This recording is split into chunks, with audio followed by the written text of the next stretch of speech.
Hey YouTubers, welcome back to the channel. So today we're going to be changing the oil in the Sea-Doo GTI 155, but this is pretty much the same for any of the Rotax engines with 3-cylinder 1.5 litre. So you'll see there's a few things you need to take care of.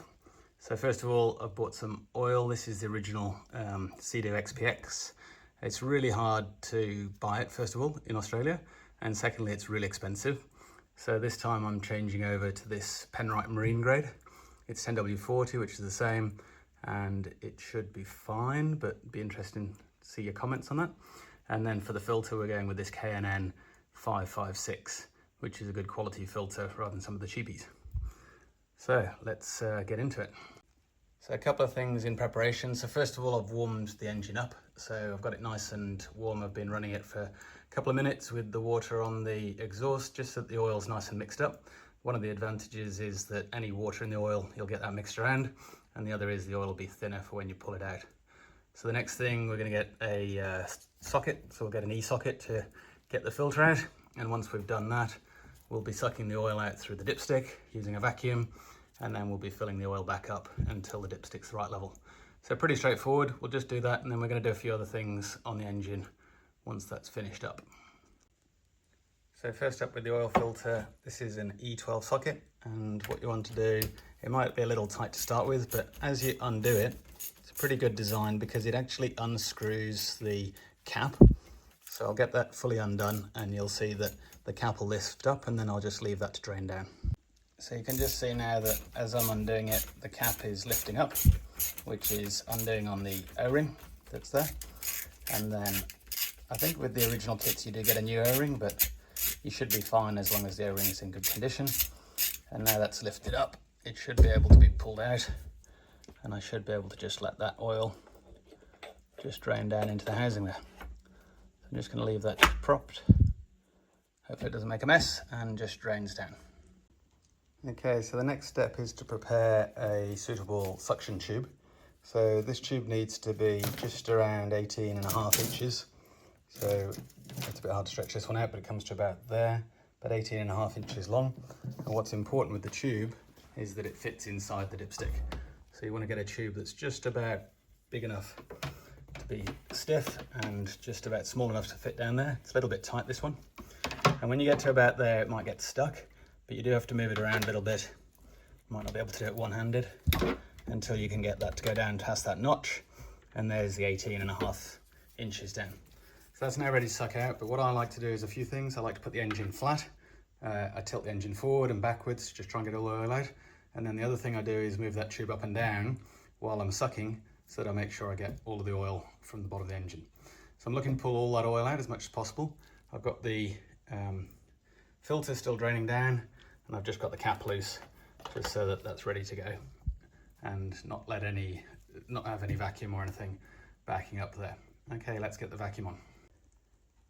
Now there's lots of ways you can do this. You can do this with a hand pump or other things, but what I like to do is use a vacuum cleaner. So I've got this catch can, effectively. It's kind of a shop vac thing. I've got my vacuum cleaner down here ready to go. And then over here, we're just gonna be turning it on and watching the oil come out. So let's see how we go. There we go. So it will come out pretty slowly. Once it's started getting down in there, hopefully it will speed up a little bit, and when we get to the bottom, it'll start sucking air, and then we'll move that pipe around a bit. Okay, so that took a few minutes, but as you can see, that's already nicely out, and the whole pipe's nicely warm. Now if I bring that up a bit, nothing, but if I push it down a bit, look at all this oil that wouldn't have got out if I only used the 18 inches. So we'll just leave that going, get that bit out the bottom, and then we'll move it around a bit and see what else we can get. Okay, so just by tilting the boat up, definitely got the last bit of oil out from in there, and it was just sucking up just then. And then the only other thing you want to do is, while you're there with the vacuum on, just vacuum out down in the oil filter. Get down in there, a couple little cavities, just worth sucking that last bit out. Okay, so there's the end result from the vacuuming, so happy with that. So nice warm old oil. It's not too dirty. It's been in there for around 50 or 60 hours and probably far too many years, but anyway. And got the funnel ready to refill, got the dipstick back in, and then just with the filter, I prefer to put the filter in the housing there. And the next thing, we're going to get the housing itself, lube up those O-rings and get that screwed down.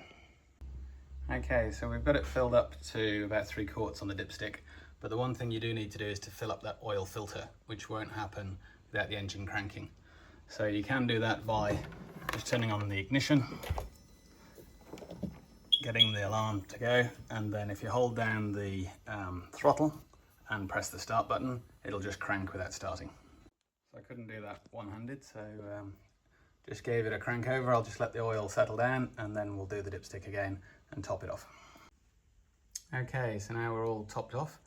Got the cap back on, got the oil filter tightened down, topped it off with oil, and ran the engine just to make sure the filter's full.